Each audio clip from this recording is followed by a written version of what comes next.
Todo mundo conhece a palavra profeta, palavra extremamente conhecida, mas será que as pessoas sabem o que significa profeta? Você sabe?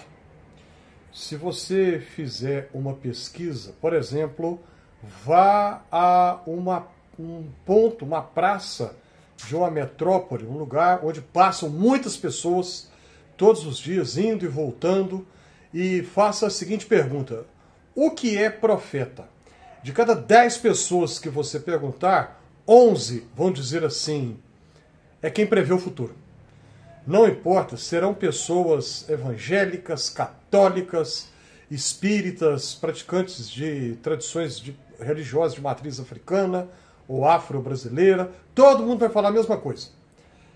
Profeta é quem prevê o futuro. Mas será mesmo? A gente vê aí, a internet tem ajudado a divulgar vídeos, como recentemente daquele menino se apresentando como profeta, fazendo um teatro, algo literalmente circense, dizendo que aquilo era profecia. Isso é profecia mesmo? Bom, a gente tem que dizer, biblicamente, não tem nada a ver uma coisa com a outra. Aquelas manifestações espalhafatosas, teatrais, aquelas coisas histriônicas, né, que nós temos visto recentemente aí, isso não tem nada a ver com o que a Bíblia fala sobre profeta. Na Bíblia, o profeta é aquele que fala mais sobre o passado e o presente do que sobre o futuro. O quê? Como assim? Calma, eu vou te explicar, você vai entender. Mas vou fazer questão de repetir. Na Bíblia, profeta é aquele que fala mais do passado e do presente do que do futuro. Exatamente isso que você acabou de escutar. O profeta é aquele que lembra ao povo o que o povo não pode esquecer. O quê? A aliança com o Deus eterno, o Deus criador, o Deus que libertou Israel da escravidão do Egito. É aquele que entra em uma aliança com o povo. E essa aliança consiste em obrigações das duas partes. Deus se compromete a abençoar, guardar o povo, e este, por sua vez, se compromete a obedecer aquilo que Deus estipulou, estabeleceu. E quando o povo esquece o que não deveria esquecer, o profeta entra em cena.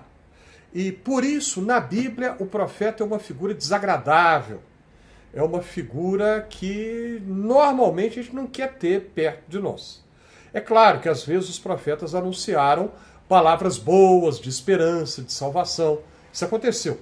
Mas muitas vezes os anúncios dos profetas não eram agradáveis. Porque o profeta é aquele que chama a atenção, que repreende, que anuncia o erro. E os profetas faziam isso em relação ao povo em geral, aos comerciantes, aos pais de família, aos sacerdotes, até mesmo ao próprio rei. Por isso, não raro, os profetas eram detestados. E por isso que muitas e muitas vezes na Bíblia, profetas pagaram com a própria vida o preço da sua fidelidade a Deus. É por isso também que na Bíblia, muitas vezes, quando alguém recebe um chamado profético, a gente vê a pessoa relutando, não quer aceitar de jeito nenhum. Não, senhor, não faça isso comigo, não. Não quero ser profeta, é muito difícil. Jeremias, por exemplo, ele reluta, mas depois ele aceita.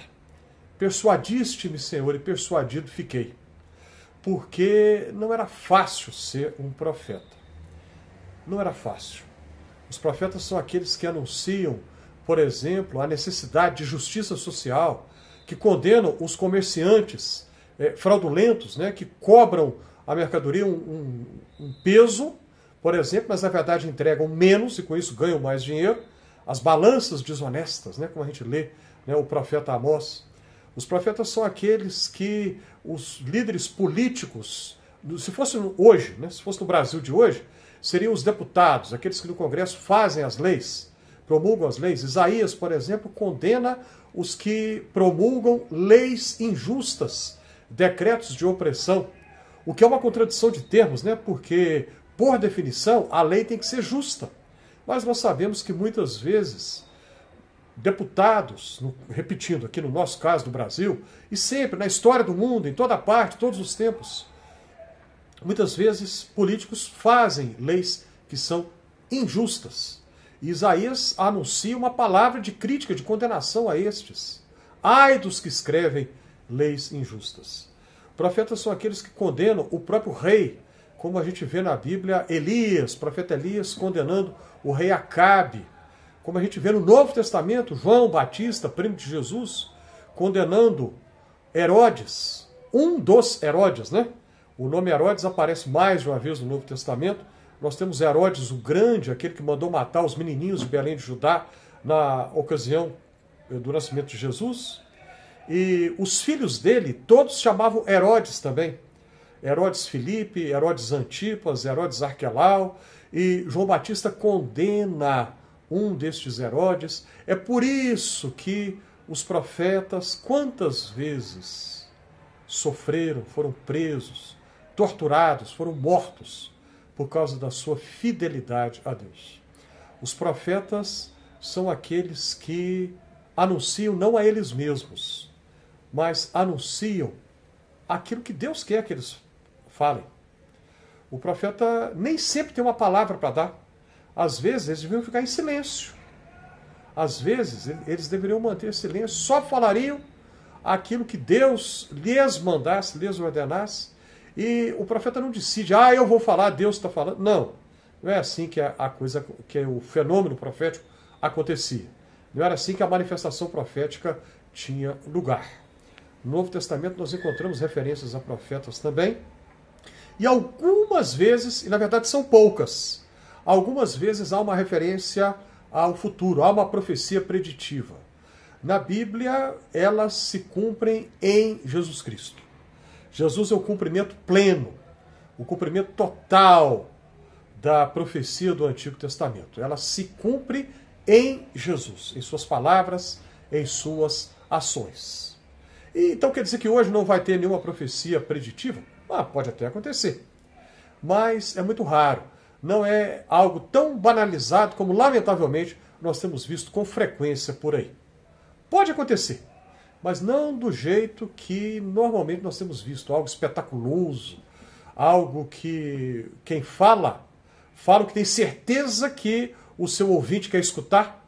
Não é assim, de jeito nenhum. Esse conteúdo está fazendo algum sentido para você? Se sim, clique aí na mãozinha do joinha, ajude a compartilhar, coloque nos comentários o que você acha, suas impressões a respeito. E inscreva-se no Fé Café, caso ainda não tenha feito a sua inscrição, não tenha se inscrito.